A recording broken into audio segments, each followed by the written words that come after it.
This is Teal Town After Dark.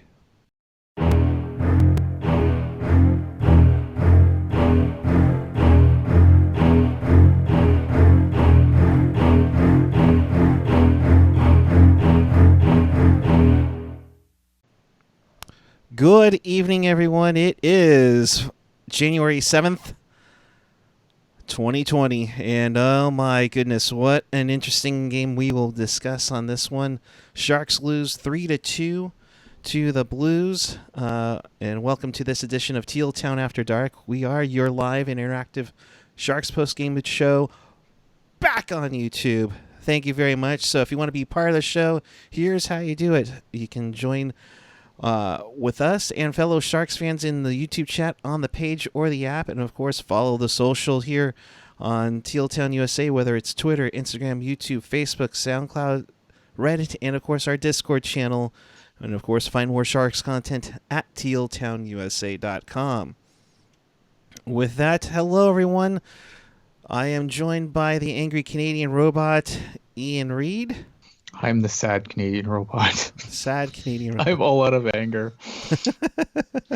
And joining in, not to rub it in tonight, but our wonderful friend from the great podcast, Let's Go Blues Radio. He is Mr. Curt Price. I would never rub anything in. Thank you for having me on the show, guys. It's always fun. Yeah, definitely. Of course. We appreciate you and Jeff and Bill and all of our relationship going back years. So I appreciate it immensely.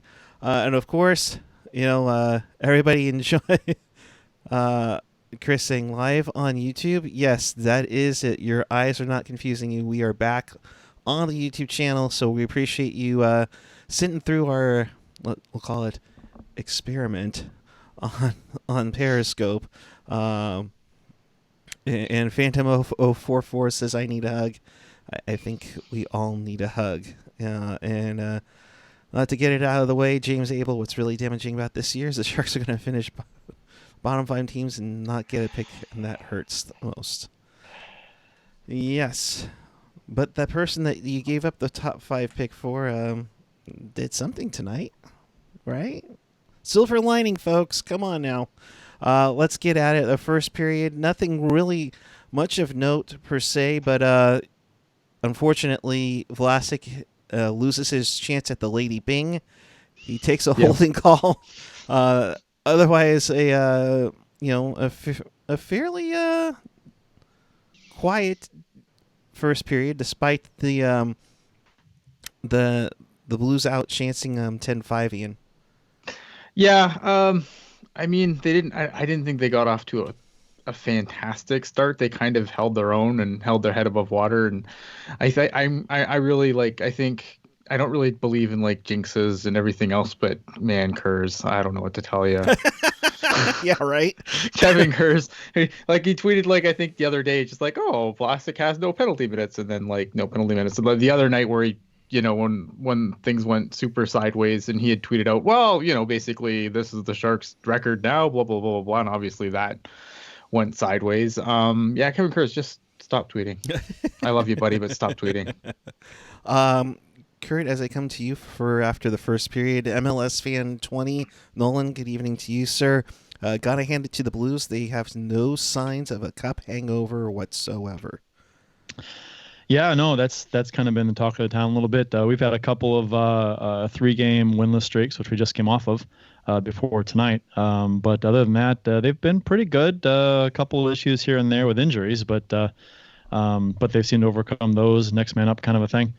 But no, I couldn't be happier with the performance with the Blues. So I mean, leading the Western Conference is what's not to be happy about. Right, and despite losing 3 in a row, and if I remember correctly, Craig Berube had challenged the players a little bit more, especially after a 3-game losing streak. They definitely show their talent, and I didn't know it was the 1-year anniversary of Bennington's call up. So yep, yeah, they've been kind of touting that for the past couple weeks. It's coming up. The storyline in St. Louis, they cannot talk enough about how this is the Blues were at this point in the standings last year, Sure. and look where they are this year. So it's a big comparison thing, and how far they've come since the first half of last season. Yeah, and it's a huge testament to Berube and his staff and the players. And like Patrick Tyler is saying, remember, this Blues team is without Tarasenko. It is really amazing where they are without him. What is the status on Tarasenko? Is he completely done for the year, or is there a chance, if you guys go deep, that he could join you like in the conference final or something? He's they haven't really updated his status recently, but from last we all heard, he is due to be reevaluated about at the end of the season. So reevaluate. It's always a gray area when someone's reevaluated. You never know exactly when he's going to come back. It's kind of, they leave it open ended. So he could come back in the first round. At the time when I did the math, it was optimistic. I'd be happy if he was back in the second round. That was my take, my personal take, based on what they were saying as far as him being reevaluated, like right at the end of the season, right when the playoffs are starting. Gotcha. William Vogel voicing a lot of displeasure of many Sharks fans tonight. All right, this team is made of glass. They give up a goal to Washington make it 4-3. They sag their heads like it's over. They lose the game. Now tonight they can't handle a shred of adversity. I remember them having adversity last year in Game 7 versus Vegas. So yeah, are we gonna stop that? Stop that. Second period, LeBanc gets stoned by Binnington 3 minutes in. I noticed Meyer passes on a shot and drop passes for Kane that leads to a turnover, which eventually leads to Bozak getting his 9th of the season from Steen and Shen in about 5:39 to make it 1-0. Then Barbashev, who had only 1 point in his last 9 games, gets on the board with his 6th of the season at 6:59. Curt, that's, of course, 2 goals in a minute 20. And have the Blues been this quick fire shooting throughout the year, or is this just some puck luck? We've seen a number of times they've been bang with goals. But I just think it's one of those things you see from time to time. But a team just I always love it when my team scores a goal while they're announcing the goal that was just scored against them still. So it's always kind of interesting when they more or less score when they're still celebrating the previous goal. It's kind of like a compounding celebration in the fan in the arena. Right. So it's just it's pretty cool. I mean, I wouldn't say that the Blues make a habit of this kind of thing, but I with the success they've had, they've probably done it more so than a lot of teams have. I think like when looking at those goals, and even the goal that got called back on the offside, I think like something that I noticed the Blues do really well is they transition into the offensive zone really, really well. And that was a big part of what those goals is just how quickly they were able to transition those plays and and simple misplays too. I mean, they weren't super, I don't think they were super egregious errors per se, but they were because of the speed that the Blues come back at you the other direction. That was a big key for them this game. And it's kind of something I've noticed watching them just in other games I've watched them this year. Yeah, well, the transition game, that's a huge part of the Blues' success. That and playing a heavy style. The players are all on the same page typically most nights. So you see the nice crisp passing within a short area, like a stick handling in a phone booth kind of a thing, and bing bang boom passes around a couple players and out of the zone. That's kind of been the MO for them for the past little while. So that and like this other heavy style, they're constantly pressuring you in the zone. So constantly body stick on puck, man on body, kind of a thing. Pressuring the guy constantly. It's kind of their style. So it's worked for them. Yeah, definitely. And so 2-0 Blues after 2 periods of play. But, of course, it was right after the Blues scored their second goal that Logan Couture goes awkwardly into the boards, favoring his left knee. Ian, I know you're not a doctor, nor do you play one on YouTube. But not a pretty sight to see for a guy who's going No, to go back that's in 2 weeks to St. Louis for the All-Star game. I would think that that's probably not happening, and Tomas Hertl's probably going to take his place because I just the way that looked and the way Couture reacted after, I'm prepared for the worst on that, honestly. Reaching under his shin guard to you don't. The Blues commentators, they thought at the time that he thought he may have been cut. He was reaching under trying to feel for a cut, but that wasn't the case. But the skate didn't come close to that. But it was weird to see him reach under the shin guard. You don't really see players do that too much. That was interesting to me. That it's like a weird kind of injury, almost like oh my gosh, is my kneecap in the same place it's supposed to be? Yeah, and that's pretty much what I'm thinking too. Like it's probably checking for his knee, like checking the kneecap area, because I can't. Why else would you go underneath unless you're looking for something specific like that? And that's just, I mean, it sucks. I mean, there's no sugarcoating. I mean, that's a terrible thing to happen to Couture. It sucks because it's really a nothing play. Like could that have been an interference penalty? Sure. Does a 2-minute minor make me feel any better about this? Not really. Like, like it's such a nothing play that just goes badly. And it's hockey. I know I got into a lot of fights on Twitter about this tonight, but it's one of those things where it's like, what do you it's like, well, if the league clamped down more, then less of these things would happen. Like, it's this type of play here is just such a like I said, it's such a nothing play. There's nothing malicious here. It's it's a defensive zone. It's a defensive zone 2-minute minor. Guys are going to do that. Because sometimes in the defensive zone, if you don't take a penalty, well, guess what? You're not trying hard enough. You get your butt stapled to the bench. It's hockey. I don't know. It sucks. It's guys going to the boards. And guys crashing on the boards all the time, and two guys fighting for the puck. They go into the boards. Knees, legs, shins, shoulders, hips, they go into the boards, and every once in a while somebody gets hurt. It happens. I mean, we saw it with Barkowstrom years ago. Different type of injury, but same collision into the boards. This just coming in from Kevin Kurz from The Athletic. Couture is in a walking boot. Bugner says they did x-rays and, quote, I believe they are negative. Still have to reassess him again tomorrow. Sounds like there's some uncertainty here.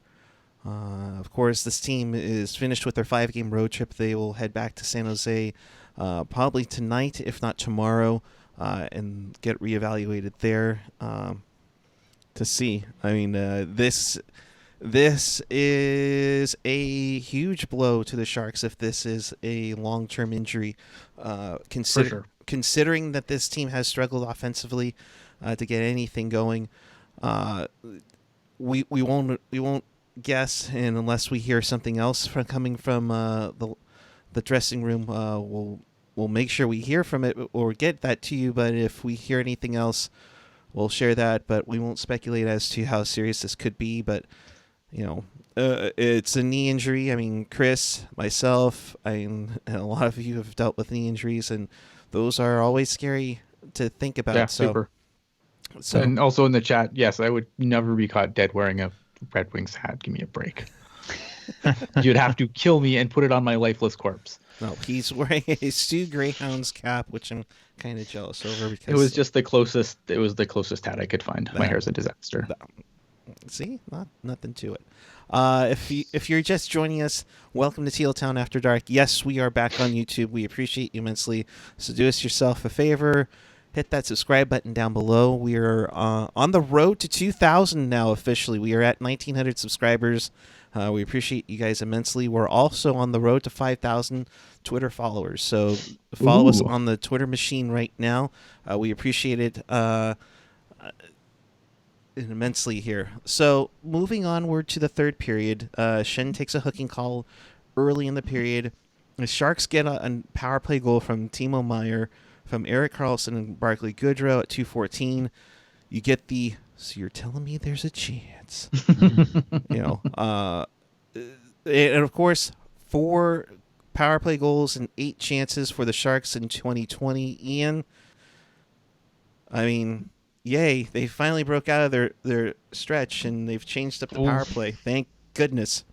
Yeah, I mean, look, when a new coach takes over, obviously certain things are going to take time for things to implement differently. And we have seen different looks on the power play. We've seen them kind of revert to what they know when they get a little frustrated. I think you kind of see them revert to what they know. But yeah, look, this is one of those things where one, it couldn't get much worse, and two, you like to think that maybe this is a part of the new plan for the power play. Because I do think you've seen some different looks from them recently. So I mean, it's good. I mean, I'll look at it. The Sharks need to manufacture offense any way they can because it's not coming easy for them. So the fact that they are starting to execute on the power play is obviously a plus for sure. Yeah, that makes it 2-1. And well, like many championship teams, they find a way to be resilient. And David Perron gets his 18th of the season from O'Reilly. Less than 2 minutes later. How big of a pickup was Perron last year? It's funny because he was signed before the O'Reilly trade was made, the same day, but earlier in the day, and that was because it was the first day of free agency, and I was like, okay, and so okay, Perron, and then we were like, is this gonna be it? Is this our big splash? Because we were supposed to be getting a big splash, and no offense against David Perron at the time, he was a good depth guy, but he was not a big splash, and because it was him and Bozak, I'm like, oh, him and Bozak, that is what we're gonna do, but no, Perron's been fantastic, and I always loved certain aspects of Perron's game. He's always been a fantastic stick handler, had a really good wrist shot. He was feisty, which is one of those things around the net, especially where he's one of those players where a lot of teams hate him when you play against him, but if he's on your team, you love him. He kind of falls into that category quite often. Had an issue for a long time with offensive zone penalties, and Shen, the penalty that the Sharks scored tonight was a offensive zone bad penalty by Shen. He behind Burns and just hooked him from behind in the gloves, and just absolute penalty, and just a dumb play by Shen, to be honest. Yeah. And that was Perron-esque, like that Perron used to do stuff like that. So no, Perron's been fantastic, and he's one of the guys up for last men in the All-Star game coming up. So there's a push to try and get him in from St. Louis fans because he leads the team in points and goals. And I think he's the leading point getter in the Central Division as far as people that are not in the All-Star game yet. So, wow. Who do you have going so far? O'Reilly, Bennington, and Pietrangelo. So you're going for 4. Yeah, I mean it's a lot because especially as 3-on-3, I get it. But I mean Perron's up for it, so Blues fans are going to vote for him. So, and he's leading the team in points, so it's hard to argue. Absolutely. We're getting some quotes in from Coach Bugner saying the second period lapse was the difference. Good special teams we pushed, but we couldn't find the goal we needed. And Ian, I'll bounce this off of you. Our game is much better at the end of the trip than it was at the beginning, and that's a big takeaway. They do finish 2-2-1 on the road trip, getting 5 out of possible 10 points. I mean, take the solace in the fact that you it's not good enough. Like it's better. Look, I mean, if you're obviously you need to find silver linings. You need to find things you can build off of. I mean, obviously, no one wants to hear Bob Bugner just come and say everything sucks and the season's over and whatever, right? Like, I mean, is there things that you can take away that are positive? The problem is you kind of don't have any room for moral victories at this point. You're all moral victoried out. And that's the problem, And William Vogel even says that, agree, this team is in the right direction, but I can't help feeling indifferent. Isn't it a little too late, and do moral victories count for now if we don't have a first pick? Am I wrong? And Ian, I think mean, that's the problem, right? Like, look, I'm not trying to be complete like sourpuss here. I mean, yes, if you look at it from like a game to game, I definitely like the way this team looked at the end of the trip more than I liked them at the beginning of the trip. That's for sure. But it's a little late for moral victories. You can't, the Sharks can lose I always make up this nebulous number. I think someone told me they could lose 10 more games. So let's say they can lose 9 more games now. With the way that the rate the Sharks are losing games, that's going to happen really, really quick. Yeah. What they've lost, I'm looking at the standings now. They've lost 19, 22, and 4. Yeah. So just over halfway. So yeah, I mean, so that's the math. Losing about 9 more, and then you can make the playoffs. So that's the way it pans out. Yeah. That's about that. That's okay. I mean, that's a you get. I mean, I want to say that's a really tough road to haul, but the Blues did what they did last year, so. Yeah, it's just the problem is like I guess and if you're looking for a bright side, I mean that's it. I just don't think that the improvements have been marked. Like they're not marked enough, and you're still again, moral victories are great. We played better, we got better goaltending, but a loss is a loss at this point. Yeah. And again, more quotes from EK65. Injuries are something every team has to go through, no matter the standings. We have to find a way in the group to figure all that out if Logan can't come back and play, just the way it is. In Patrick Tyler saying improving, but too late, maybe. But, that's the thing. Chris mentioning going 500 on a brutal road trip like this is a big step in the right direction, but because they were so far in the wrong one. Sure. It just, the problem is, and again, I'm not trying to be a sourpuss, but the problem is like you got to make big steps in the right direction. Now your steps have got to become leaps and bounds, because little steps aren't going to cut it anymore. Goodrow takes a penalty. Oh, I'm sorry. Let me get back. Kyrou gets a goal, pretty goal by the way, to make it 4-1. But the Sharks challenge, and one of the rare times in the regular season, the challenge actually is reversed. I wanted to say on this too, I did not even celebrate this goal because I knew it was offside. I swear to God, I saw him come in the zone. I'm like, that's offside, and then they score. I'm like, son of a bitch, that's offside. Yeah, I kind of glanced at it. I think I was deep in Twitter fighting by this point, and I was just kind of like, even if that isn't offside, like how do you give up so much of the middle of the ice? But again, that St. Louis transition, just bang bang, it's something to watch. Like it's something that the Sharks used to be really good at, and they're not anymore, unfortunately. But St. Louis, they've got that transition down, and they will kill you on it, as we saw tonight multiple occasions. Right. So Goodrow takes a penalty with about 4 minutes to go. The Sharks get a shorthanded goal, and probably I don't know what it is in St. Louis that they like to put pucks in their own net. I mean, it's been 2 in 20 years, but Well, you're talking the Bergman throwing it past Turek. Yeah. Okay, I gotcha. I don't know. That's one of those, like I was saying before, that seemed like a Jake Allen type of thing, where just a goofy goal that goes in on him. Just shorthanded. You know what? The shorthanded goals are something. That's one thing. I don't have the stats in front of me, but I want to say the Blues have given up more shorthanded goals than most teams the past couple seasons. It's been an issue, I think. Interesting. Yeah, the Sharks get their 6th shorthanded goal of the season. They credit Erik Karlsson with the goal, so Karlsson with the 2-point night. He gets on the scoreboard for both the Sharks goals.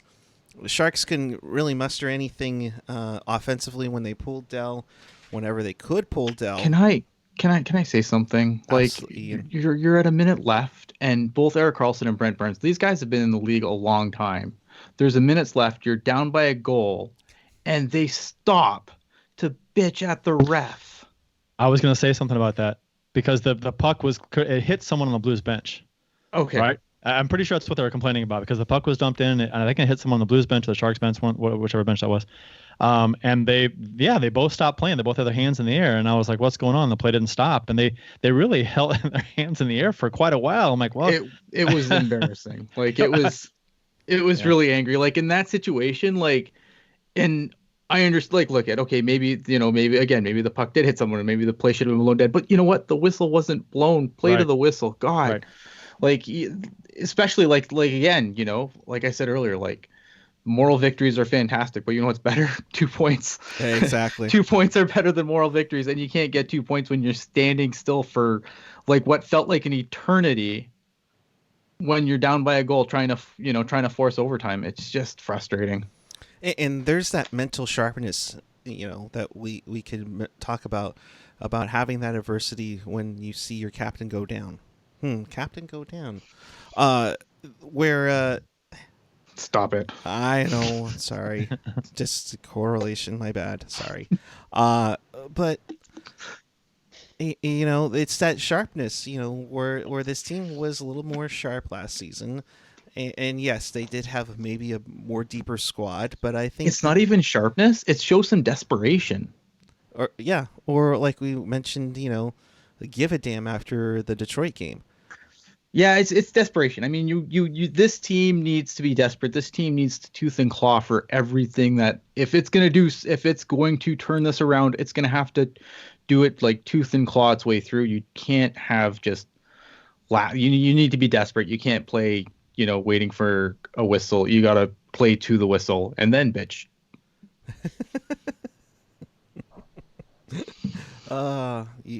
You're not wrong there. Looking at the stats on tonight, Aaron Dell, 24 saves on 27 shots, 889 save percentage in that one. Jordan Binnington with 27 saves for a 931 save percentage on the evening there. Interesting note, Mario Ferraro. Let's not put the Italian hat on him again. He was a -2 tonight for 12 minutes. Definitely saw a lot more of the big guys here. Brendan Dillon with 22:41. Erik Karlsson nearly 24 minutes. Brent Burns 25:40. You definitely got to see that. Nobody on the Sharks squad, and they only had 4 guys taking faceoffs tonight, went beyond 50% tonight. So tough stretch when you're going when you're fighting to win the draw and keeping a puck possession game going. But overall, 57% for faceoffs in favor of the Blues. The Sharks did get that power play goal. They are on a roll with the power play. God. And but overall, Curt, I'll ask you on the Blues perspective, what were your takes on tonight? I thought that the Sharks got better as the game went on. I thought that the Blues played a pretty typical Blues game, aside from the own goal. It was fine. It wasn't anything. I didn't find. I guess as far as the Sharks fans go, I didn't really see a lot of. I'm trying to recall any really high danger scoring chances the Sharks had. Too many anyway on Binnington. I guess why I would say that I don't think they had enough. I guess if I was a Sharks fan, I would say that they didn't generate enough high danger scoring chances inside the Blues zone. I can't recall Binnington having to make a ton of difficult saves. I think the Blues kind of were opportunistic a couple times on their chances. I don't think they had a ton of great chances either. High they just danger scored wise. on them. Yeah, I mean they had, and I got opportunistic on their chances. So I didn't think it was a bad game. I thought it was a pretty good game overall. Just I don't think anything. It was a good hockey game. I don't think it was. And like I said, I was thinking about this during the game that as it went on, I thought that the Sharks haven't had that many great scoring chances.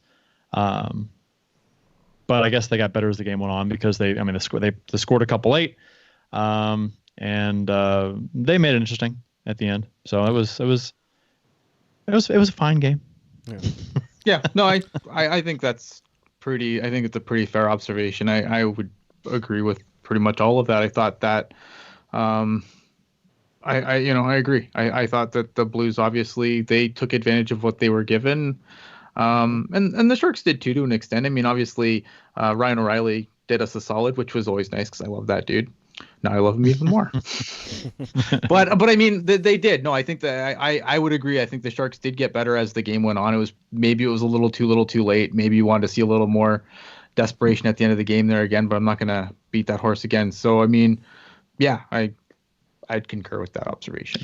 Is the faded background behind me? Is that the punishment for winning tonight? Is that what that's? No, I I don't you know. Did that to yourself. Yeah, I don't know what you did, but That's Skype sometimes does that. It just I'm fine. My face and body, they're fine, but everything else, all the blues guard behind me is kind of blurred up. So it's kind of I know I don't that's a Skype thing on your end, my friend. I promise you. No, so we're I not need trying. We're not trying to blur the Stanley Cup flag that's behind you. You know. No, I know you guys would never do that. as painful as it is. So, well, there's a lot to talk about in the last couple of days, so I guess it's time. Have the goddamn common courtesy to give him a reach around. And let's get at it. First and foremost, let's talk about the recent firing of Peter Laviolette in Nashville, and the surprising announcement of John Hines as head coach, perhaps. Yeah, of all the coaches that got fired this season, my money would would have been like the super long shot bet for John Hines being the guy of all the coaches that have been fired so far to be the guy that gets the first job. Well, I mean, I think it's good to have Voldemort coaching again in NHL. So, yeah, interesting one on that one, and it's good to have it's good to have guys in high places that you roomed with in college. Is it a thing? I mean, is anybody else tired of the same coaches getting recycled over and over again? I mean, that's really a scary thought. It is. And the weird thing is, like, for me, like John Hines, I mean, they had the 1 year where the Devils did make the playoffs, but really, other than that, like, I mean, what did he do? Yeah, I mean, Toronto went off the. I mean, they went off the board. They as a highly regarded, minor league coach, but other than that, I mean, it seems like the same guys get recycled. But 13 coaches were fired. Have been fired since Berube took the job for the Blues. So. Almost half the league.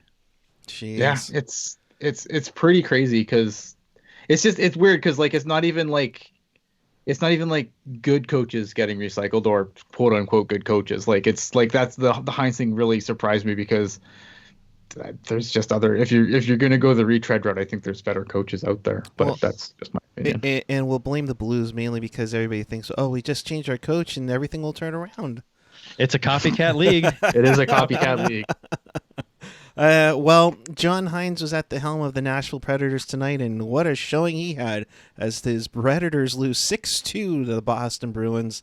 Pasternak got things going a minute and a half in with his 32nd goal this season. So not exactly a great start for him and the Preds. Games in progress. Vegas has just scored to make it 3-1 in favor of the Penguins. Penguins score 3 goals in the first 24 minutes of this game. And in Anaheim, the Ducks lead 2-1 on the Columbus Blue Jackets. That'll be the Sharks' next opponent.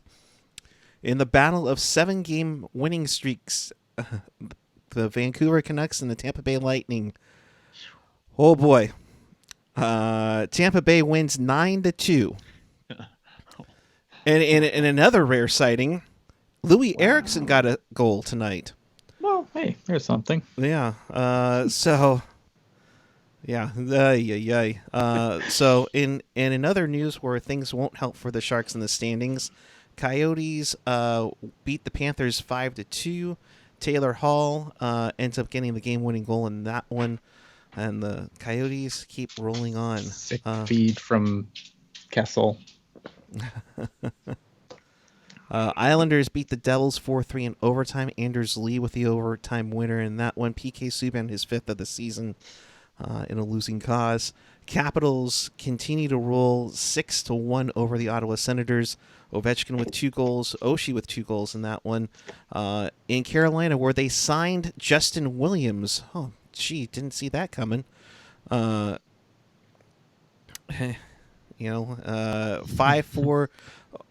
The Hurricanes do the storm surge over the Philadelphia Flyers in that one. In New York tonight, Rangers win 5-3. A nasty hit on former Shark Jonas Donskoy. Yeah, that was brutal. There better be some Department of Player Safety calls coming. Otherwise, I'm sure Couture will get suspended for the fight after. Well, yeah, and Such well, that wouldn't surprise me at all at this rate, but will be interesting. But Igor, oh gosh, Shesterkin. Yes, I got it right eventually. Igor Shesterkin wins in his AHL. I think. Say it again. I think it's Shesterkin. Shesterkin. Yeah, I don't know. All right. He gets his first career NHL win. There was some speculation, but we won't mention it. Detroit continues to be on the roll now. They win 4-3 over the Montreal Canadiens. The Canadiens are on, a 7-game losing streak now? And that's starting to be a little scary. I saw a stat on Twitter, and I don't know, I didn't double check it, but apparently 27% of the Red Wings points are against the Canadiens. You gotta feel bad for Canadiens fans. I do. I'm related to many of them. Their last championship was in 90. Was it Three? Three? Beat Yeah. the Los Angeles Kings in 5 games. In fact, that's Canada's last cup too. Yeah, that's got to be seem like an eternity for them. And Canada, for that matter. 26, 7 years, something like that. Yeah. Jeez. Flames win 2-1. That doesn't help the Sharks on that one. Lindholm gets both goals for Calgary in the second period in the winning cause. So that gets you updated. A question from the chat from Anthony Sanchez: do the Sharks go with 3 A's, or does somebody cough get the C? Thornton. You just dolo days. You don't put a C on somebody. Yeah, and this is actually where the 4-person alternate captain system has kind of puts it in play. They're already ready to go, and they'll just put a A on somebody else's jersey for Thursday night. A lot of people asking about Laviolette being good options. If Couture misses a couple of games, who gives Pavs his Rolex on Saturday? Jumbo. I hope it's Jumbo. Jumbo. Yeah. No doubt. So with that, that gets us caught up on everything. Anything I guess at this point, this will close it out for right now. So Curt, as always, thank you for jumping over enemy lines and helping us out. Your final thoughts, promote your show, and where the people can find you. We do Let's Go Blues Radio, a weekly live show. We're doing a show tomorrow night, actually, live. Usually around 9:15 p.m.-ish Central Time, at LGB Radio on Twitter. We do got the Facebook and Instagram as well. Just do a search, you'll find us. Let's Go Blues Radio. Podcast is everywhere. That's Google's a thing, so you can find us that way. No, we have a lot of fun with it. The show is very similar to what you guys do. We've been doing this for it's our 8th season now, so we have a lot of fun with it. And we'll be talking about this game and other stuff too. And the original St. Louis Blues Hockey Podcast. The original one. There's about 15 now, and we are in the same boat. We think someone tweeted, and I think they're right, that there's probably more Sharks podcasts than the Sharks have wins at this point. That's I think it was Chris Edwards that tweeted that, and I thought it was just amazing. And that wasn't the case 5 years ago, so appreciate it. And Curt, thank you as always. Really appreciate that. Ian, fun. Oh boy. So your final thoughts and where the people can find you. All right. I am at Ian Blogs Hockey on the Twitter, and I'm actually going to write something. I have something written. It's going to come out tomorrow. It is a series that I started called Selling the Sharks, where I'm going to basically go through the lineup and tell you what's nailed down, what isn't, what you might get for some guys. It should be a fun little series that I'm doing. It should be like a 4-part series, and part 1 will come out tomorrow. Excellent. Be on the lookout. On Teal Town USA. Yes. So check that on Teal Town USA. Don't forget Felix's hockey takes on tealtownusa.com is up there now, along with the most recent episode of The Pucknologist. So if you've missed anything, you want to watch this again, find us on tealtownusa.com or your favorite podcatcher. whether it's Apple Podcasts, Google Podcasts, YouTube, SoundCloud, Spotify, TuneIn, iHeartRadio. If there's one that we aren't on, please let us know. We want to make sure this always gets exposed to each and every person we could possibly do. So with that, we'll close it out. Curt, again, thank you. Ian, again, thank you. We will be back with you following the Sharks and the Blue Jackets. We'll be in stealth mode on Thursday night. So thank you for doing it with us. And until Thursday night, keep it real, keep it teal, keep it real teal. Follow us and subscribe. We'll see you Thursday night.